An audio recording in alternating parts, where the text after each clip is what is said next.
4 ही word है सिर्फ, I am sorry, please forgive me, thank you, I love you. ये 4 word है ओनोपोनो techniques के।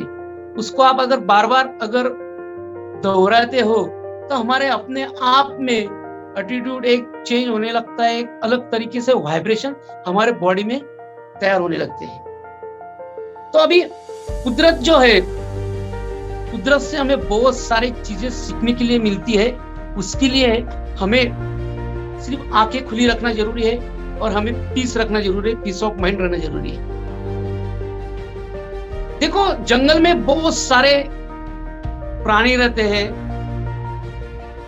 और जंगल का जो राजा जिसे कहा जाता है उसको बोलते हैं लॉयन।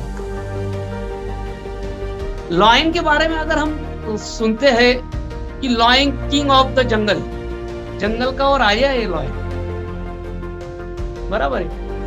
और लॉयन रहने के बावजूद उसके पास अगर बाकी प्राणियों के बारे में अगर देखें तो सबसे मतलब जिराफ से अगर कहे तो जिराफ से बहुत ही छोटा है, मतलब उसकी हाइट उतनी नहीं है। हाथी के बारे में उसकी तुलना करें तो उतना वो ताकतवर नहीं है।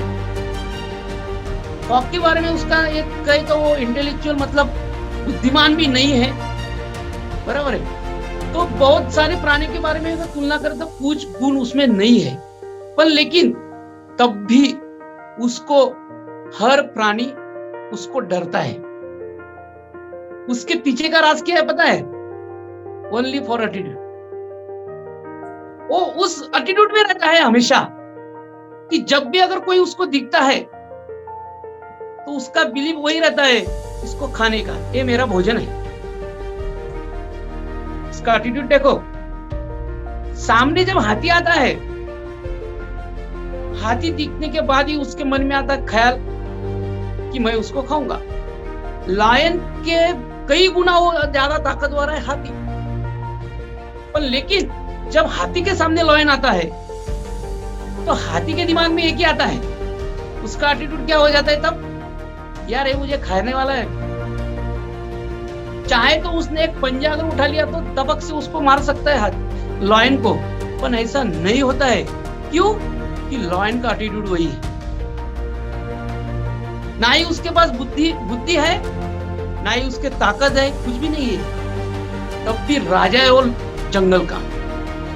वैसे ही हमारे नेटवर्क मार्केट इंडस्ट्री में, डायरेक्ट सेलिंग इंडस्ट्री में आपके पास बहुत सारा पैसा है, आपके पास बहुत सारी बुद्धि है, आपके पास बहुत सारी लोगों की लिस्ट है, आपका अच्छा पब्लिक कॉन्टेक्ट्स है।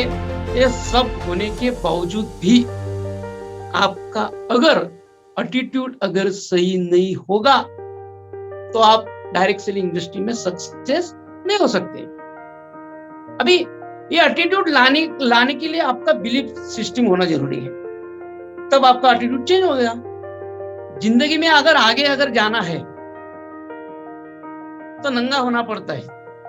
थोड़ा सा शब्द अलग बोल रहा हूं मैं, पर लेकिन सही में खुद को हम ऐसा बोल सकते हैं, एक सरेंडर होना पड़ता है। तो अगर हम सरेंडर होंगे तभी हम आगे जाएंगे। और ईगो अगर कुछ पकड़ के रखेंगे, मुझे मतलब पता भी नहीं था कि सही में मेरा ईगो है क्या है, जो बातें कुछ पिछले 6 महीने, साल भर में, 1.5 साल में, 2 साल में घट रही है मेरे लाइफ में, तो शायद मुझे ऐसा लग रहा है कि ये मेरी शायद ईगो के वजह से सब घटित हो रहा है। सक्सेस होने का एक ही राज है कि नया हम कुछ क्रिएशन करना जरूरी है, हमेशा क्रिएटिविटी में रहना जरूरी है, ना कि किसी की कंपटीशन करना, ना कि किसी के बारे में जलना, ईर्ष्या करना। तो मुझे ये मेरी आंखें खुल गई, यार हेमंत तू जो कर रहा है, तेरी जो मतलब तू जब अकेले में रहता है, मतलब आदमी जब सक्सेस होता है तो उस टाइम उसके वो जब अकेला रहता है, अकेला जब रहता है तो उसके दिमाग में क्या चलता है, उस आधार पे वो सक्सेस होता है।